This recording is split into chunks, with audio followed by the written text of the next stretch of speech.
Good morning student. Online classes में हमारा आज चैप्टर है 10 परिवहन एवं संचार।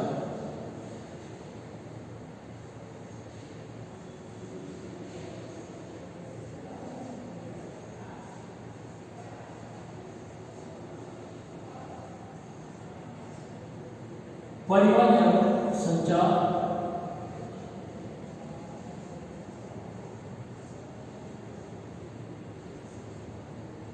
यानी वर्ल्ड स्तर पर जो परिवहन है वो परिवहन किस प्रकार से होता है और संचार के साधन किस प्रकार से डेवलप है। तो देखिए आप कि ये जो संचार के क्षेत्र है या परिवहन के क्षेत्र है, किसी भी अर्थव्यवस्था या किसी भी देश के डेवलपमेंट के लिए ये दो मुख्य कारक होते हैं। अगर ये उच्च क्वालिटी के हैं, अच्छी संख्या में अगर है, तो उसका लाभ उस देश की ग्रोथ को, उस वृद्धि को पूरा मिलता। परिवहन होता क्या है? तो हम कह सकते हैं कि किसी भौतिक माध्यम से वस्तु या व्यक्ति का एक जगह से दूसरी जगह पर जाना या आना परिवहन कहलाता है।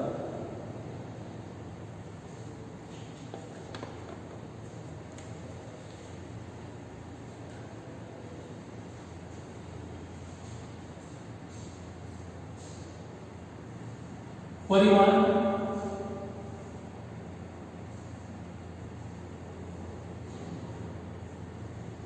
किसी भौतिक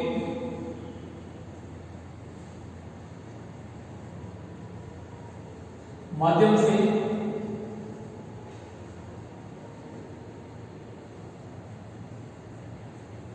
वस्तु या व्यक्ति का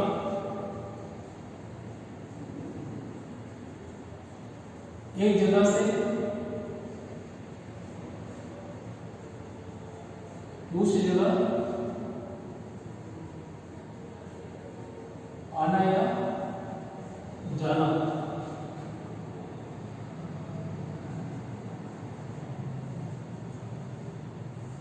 परिवहन कहलाता है। देखना कि किसी भौतिक माध्यम से, किसी भी भौतिक माध्यम से वस्तु या व्यक्ति का एक जगह से दूसरी जगह आना जाना या हम इसको बोलते हैं स्थानांतरण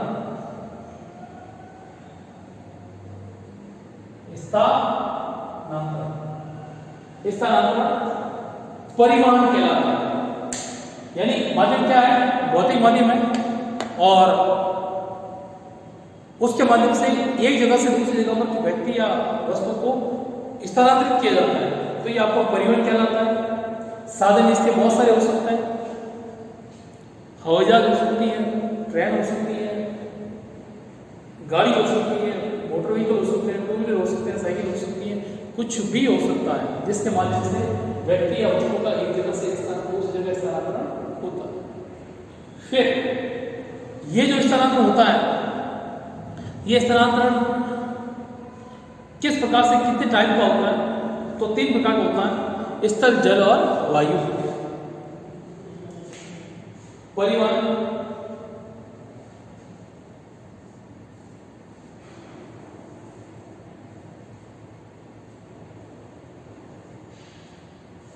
स्थल परिवहन, जल परिवहन और वायु परिवहन।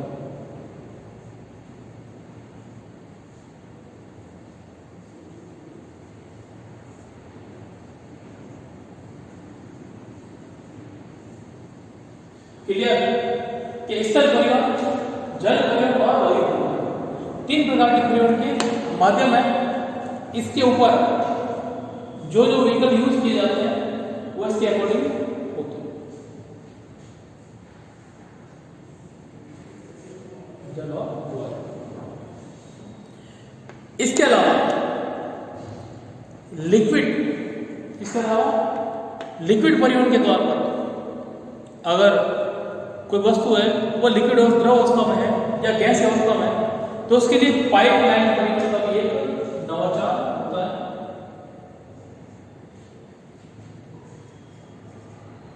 द्रव या गैस परिवहन के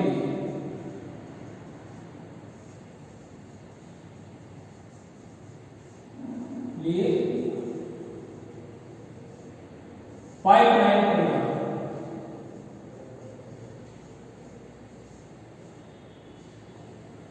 क्लियर कि द्रव या गैस वो जो है वो पाइपलाइन परिवहन के माध्यम से परिवहन एक जगह से दूसरी जगह प्रवाहित की जाती है। परिवहन क्या है? परिवहन एक उत्पादक प्रक्रिया है। परिवहन एक उत्पादक प्रक्रिया है।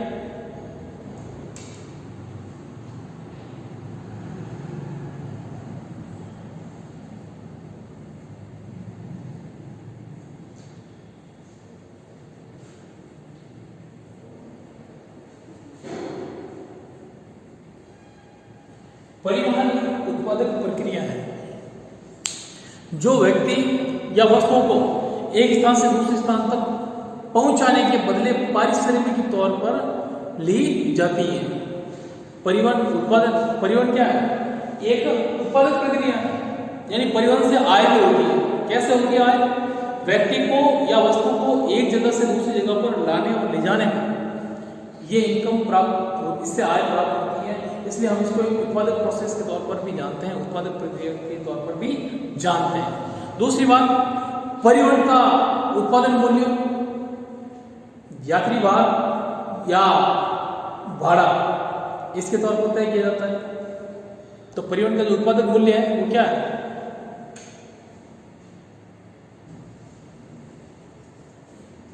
वस्तु या व्यक्ति को स्थानांतरण के परिणाम स्वरूप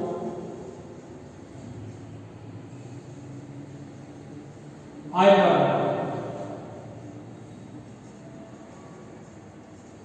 यह आय यात्री भाड़ा या माल भाड़ा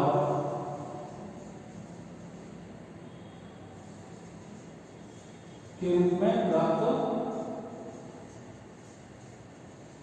होती है। क्लियर? यानी द्रव या गैस परिवहन के लिए पाइपलाइन होती है। उसके अलावा परिवहन एक उत्पादक प्रक्रिया क्या है? उत्पादक प्रोसेस है, जिससे आय प्राप्त होती है। जो ये आय प्राप्त होती है वो किस प्रकार से प्राप्त होती है?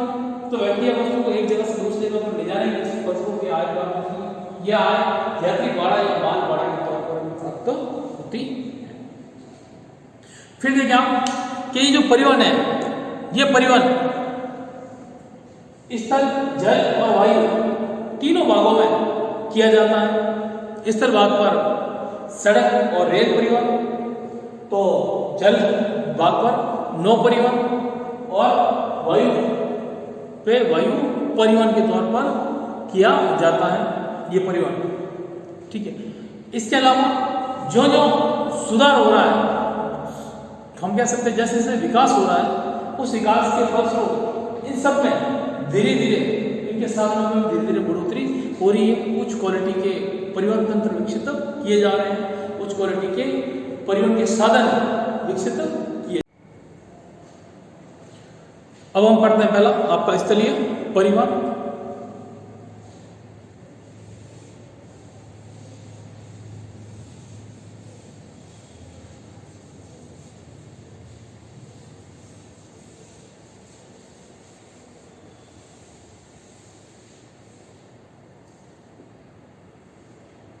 स्थल परिवहन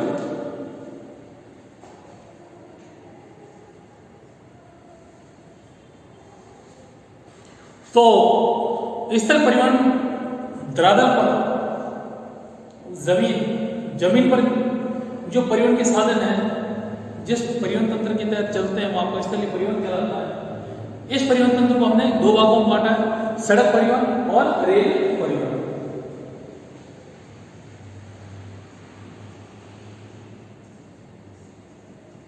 दो भागों में इसको विभक्त किया गया है,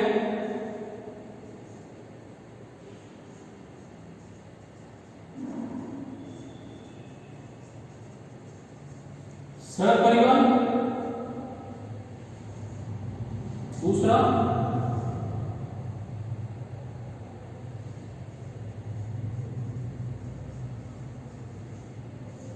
रेल परिवहन। क्लियर? तो सड़क परिवहन का क्या काम है, रेल परिवहन का क्या काम है, किस प्रकार से वे कार्य करते हैं, किस प्रकार के उनके अंदर साधन होते हैं, उन सब के बारे में देखें। हमारा सबसे पहला जो आपका टॉपिक है वो सड़क परिवहन है।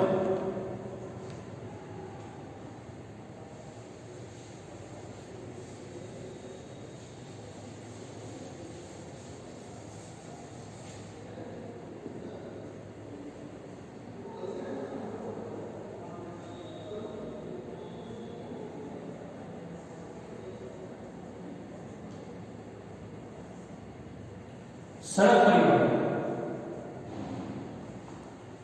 तो सड़क परिवहन में ये बहुत बड़ा तंत्र है, क्योंकि अमूमन हर एक व्यक्ति इस परिवहन तंत्र का बहुत ज्यादा उपयोग करता है।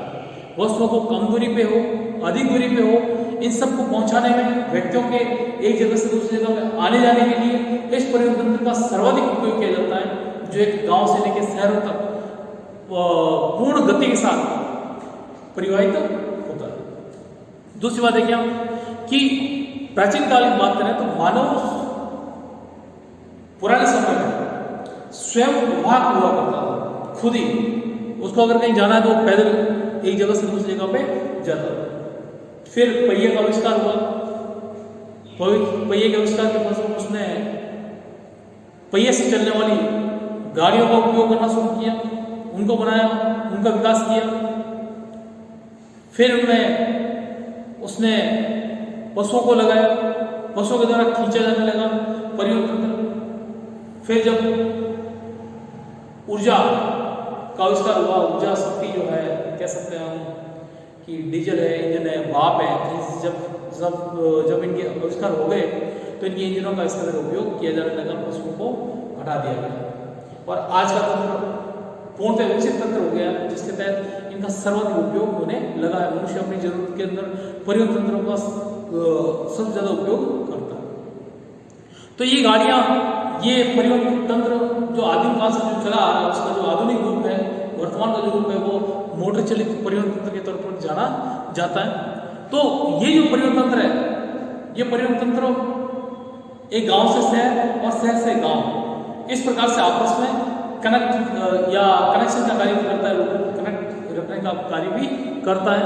विचारों के आदान प्रदान से लेके हो, या व्यक्ति के आदान प्रदान से हो, या माल के आदान प्रदान से हो, ये परिवहन तंत्र हमेशा एक जगह से दूसरी जगह पर नियमित तौर पर कार्य करता है, व्यक्तियों के वस्तुओं के आदान प्रदान को लेकर।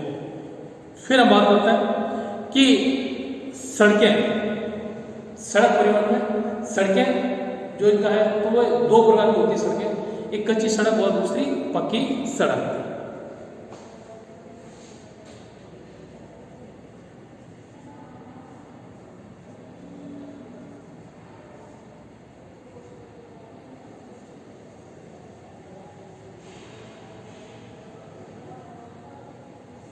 पक्की सड़क और कच्ची सड़क।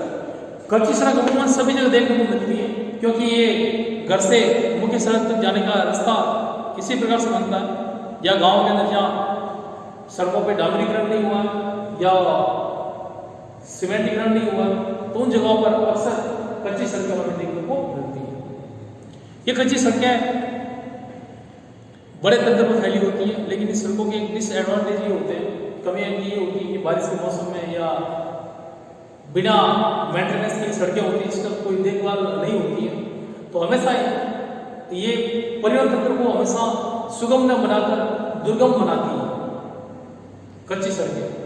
इसलिए परिवहन तंत्र को अच्छा मजबूत बनाने के लिए हमें इन कच्ची सड़कों को पक्की सड़कों में कन्वर्ट करना होता है। इसके लिए हम उसके ऊपर गिट्टी, मिट्टी और कंक्रीट डालकर उसको पक्का बनाते हैं, या उसमें कोलता डाला जाता है। तो इस प्रकार से ये सड़कें हैं, वे सड़कें मजबूत बनती हैं। और विकसित देश जितने भी हैं, उन सारे विकसित देश ने अपने परिवहन तंत्र को बहुत मजबूत किया है, क्योंकि देश का अगर पहिया, व्हीकल का पहिया, गाड़ी का पहिया अगर कंटिन्यूस चलता रहेगा तो देश की तरक्की करेगा। जिस समय अगर इसमें रुकावट पैदा होगी तो जाहिर सी बात है कि वस्तुओं के आदान प्रदान में रुकावट पैदा होगी, मनुष्य के पास वस्तुओं का पहुंच कम हो जाएगी और उसका विकास अवरुद्ध होगा। इसलिए जरूरी है कि अर्थव्यवस्था को सुचारू रूप से चलाने के लिए परिवहन तंत्र का स्ट्रांग होना बहुत जरूरी है। फिर देखिए आप कि ये जो विकसित देशों की बात, जो विकासशील देशों की बात करते हैं, तो विकासशील देशों के अंदर परिवहन तंत्र को स्ट्रांग बनाने के कार्य किए जा रहे हैं। भारत की बात करें तो भारत में भी हाईवेज है, स्टेट हाईवे है, डिस्ट्रिक्ट सड़कें हैं, उन सबको मजबूत बनाया जा रहा है। कोलतार की सड़कें बनाई जा रही है, पक्की सड़कें बनाई जा रही है, सीमेंटीकरण हो रहा है, चौड़े की जा रही है सड़कों को। कह सकते हैं कि हम जीरो एक्सीडेंट इस टाइप की लेवलिंग की जा रही है कि कम से कम दुर्घटनाएं हो, फैसिलिटीज मिले हाईवेज में। तो ये सारी फैसिलिटीज जो है ये सब पक्की सड़कों पे ही पॉसिबल है। पक्की सड़कें बहुत ज़रूरी है। उसके अलावा सड़कों के किनारे डिवाइडेड, सड़कों के किनारे फुटपाथ या छोटी पगडंडियां जिसपे व्यक्ति चल सके, तो इस प्रकार से ऐसे कुछ निर्माण के कार्य भी किए जा रहे हैं। अब ये जो सड़कें हैं, इन सड़कों को हमने विश्व स्तर पर अगर देखा जाए तो बड़े स्तर पर भी ये सड़कें महामार्गों के तौर पर जानी जाती हैं। भारत में भी हमने राष्ट्रीय महामार्ग बनाए जो उत्तर से दक्षिण और पूर्व से पश्चिम गलियारों के तौर पर जाने जाते हैं। तो जो बड़े बड़े जो अपने स्टेट हैं, डिस्ट्रिक्ट्स हैं, बड़े बड़े सिटीज़ हैं, वो सिटीज़ को आपस में इंटरकनेक्ट का कार्य करते हैं। अब है महामार्ग। तो महामार्ग दूरस्थ स्थानों को जोड़ने वाली सड़कें होती हैं जो दूरस्थ मतलब एक जगह से दूसरी जो काफ़ी दूरी में है उनको आपस में इंटरकनेक्ट का कार्य करती हैं ये महामार्ग। और सुविधाओं युक्त होते हैं, 4 लेन, 6 लेन, इस प्रकार से एक साथ 3 व्हीकल, एक साथ 3 वेज। तो ऐसी जो फैसिलिटीज हैं वे सारी महामार्गों पर अवेलेबल होती है। तो ऐसे विश्व के कौन कौन से महामार्ग हैं उनके बारे में थोड़ा सा हम देख रहे हैं कि विश्व के प्रमुख महामार्गों में पहला नंबर आ रहा होगा पैन अमेरिकन महामार्ग।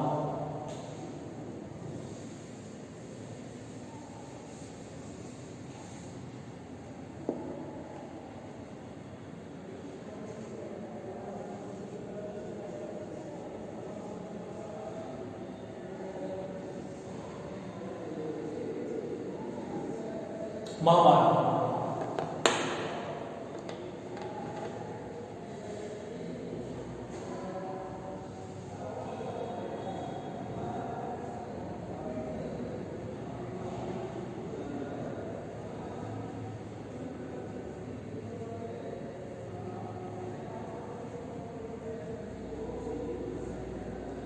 पैन अमेरिकन महामार्ग। तो विश्व की वे सारी सड़कें जो दक्षिण अमेरिका के देशों को मध्य अमेरिका से और संयुक्त राज्य अमेरिका से मिलाती है। ये महत्वपूर्ण उत्तर पश्चिम से शुरू होकर सैंटियागो अर्जेंटीना होते हुए ब्राजील में समाप्त होती है। ये सारा एक पैन अमेरिकन महामार्ग का एक पूरा रूट है, रूट चार्ट है। उसके बाद नंबर आता है आपका ट्रांस कैनेडियन महामार्ग।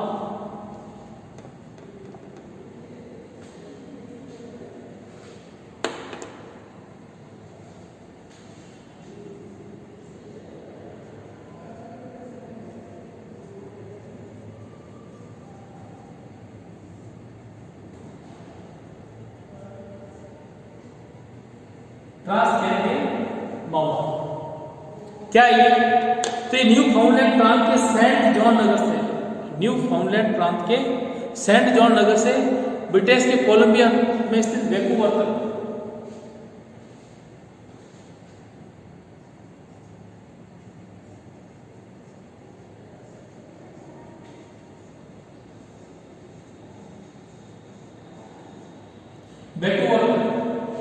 ये फैला हुआ है ट्रांस कैनेडियन महामार्ग। फिर तीसरा आपका अलास्का महामार्ग।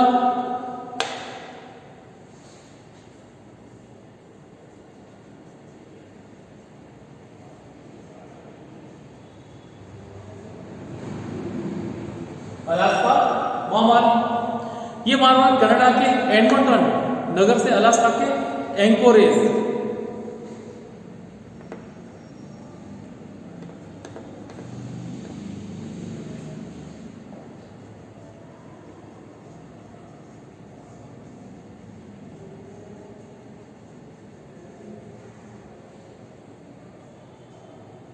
एंकोरेज, ठीक है, नगर ये फैला हुआ है, कौन सा,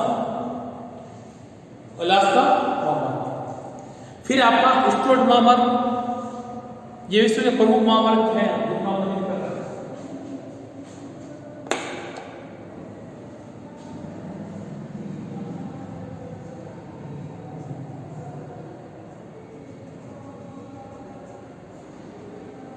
स्टुअर्ट महामार्ग, यह महामार्ग उत्तरी ऑस्ट्रेलिया से में स्थित ब्रिटूम से एलिस स्प्रिंग होते हुए दक्षिण ऑस्ट्रेलिया में स्थित उनागदत्ता, तो ब्रिटूम से उनागदत्ता।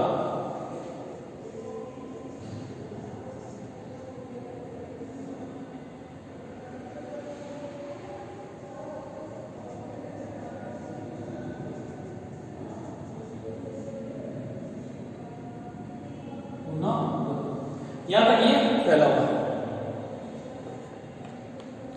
तो अमेरिका में महामार्ग का घनत्व कुछ है जो लगभग 0.65 किमी प्रति वर्ग किलोमीटर है। प्रत्येक स्थान महामार्ग से 20 किमी दूरी पर स्थित है। प्रत्येक स्थान महामार्ग से कितना दूर है, 20 किलोमीटर तक दूर स्थित है। अमेरिका में लगभग 63 लाख किलोमीटर लंबी सड़कें जो विश्व में सबसे अधिक है। साथ ही विश्व की लगभग एक तिहाई जनसंख्या, एक तिहाई सड़कें लंबाई के हिसाब से लगभग आधी मोटर गाड़ियां यूएसए में स्थित है। यानी यूएसए विश्व का सबसे बड़ा परिवहन तंत्र, साथ ही सबसे ज्यादा परिवहन साधनों वाला देश है। यूएसए बड़ा देश है, बड़ी अर्थव्यवस्था है, तो जाहिर सी बात है वहां पर ये सब चीजें ज्यादा। फिर बात करते हैं अफ्रीकी महाद्वीप की। तो इस प्राकृतिक आकृति से विविधता के कारण यहाँ पर परिवहन के सर्वाधिक महत्वपूर्ण साधन है। यहाँ पे यूरोप में परिवहनों की बहुत विशालता है। यूरोप जो है उसके अंदर परिवहनों की बहुत विशालता है और एक सुविकसित जाल भी है। फिर बात करते हैं रूस की। तो यूराल के पश्चिम में स्थित औद्योगिक प्रदेश में महामार्ग के अत्यधिक सघन जाल यहाँ पर बिछे हुए हैं। इसमें मास्को व्लादिवोस्टोक महामार्ग पूर्व में स्थित प्रदेश की सेवा करता है और विस्तृत भौगोलिक क्षेत्रफल के कारण रूस में महामार्ग इतने नहीं है जितने रेल मार्ग है। यानी वहाँ पर लंबी दूरी की यात्राएं रेल मार्गों से ज़्यादा तय की जाती है, इसलिए महामार्गों का इतने जाल इतना नहीं है। फिर नंबर आता है चीन का, China. First America, second Africa, third Europe और फोर्थ है आपका चाइना। तो जिसका यहाँ पर यातायात के प्रमुख साधन भी हैं चीन में। तो इस प्रदेश में पूरी भाग के मैदानी भागों में यहाँ बहुत ज़्यादा पूरी भाग जो चाइना उसके मैदानी भाग है उसमें सड़क मार्ग का बहुत बड़ा जाल बिछा हुआ है। प्रमुख नगरों के जो महामार्ग हैं वे सारे क्रिस क्रॉस आकृति में हैं, एक दूसरे को आपस में प्लस में काटते हैं। इसके अलावा यहाँ पे शासो, संगाई, ग्वांगजाओ, बीजिंग ये सारे ऐसे नगर हैं जो महामार्गों से आपस में एक दूसरे से जुड़े हुए हैं। फिर है भारत। तो पक्की सड़कों की लंबाई यहाँ पर अधिक है और भारत विश्व का तीसरा स्थान रखता है सड़कों की लंबाई के मामले में, पक्की सड़कों की लंबाई के मामले में। कच्ची और पक्की सभी प्रकार की सड़कें हमारे यहाँ पर अमूमन 34 लाख किलोमीटर के करीब है। भारत में सड़कों में राष्ट्रीय मार्ग, राज्य मार्ग और जनपदीय इस प्रकार से उसको बांटा गया है।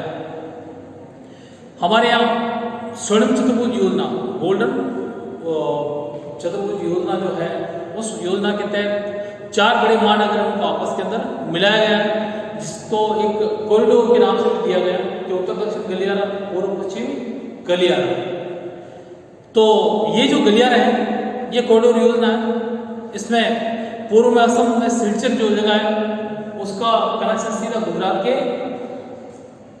पोरबंदर से जोड़ा गया, उसको उत्तर में कश्मीर से, दक्षिण में कन्याकुमारी तक उसको जोड़ा गया और पूरा इस प्रकार से कह सकते हैं कि एक गोल्डन चतुर्भुज योजना का पूरा आगाज किया गया है इनको आपस में कनेक्ट करके।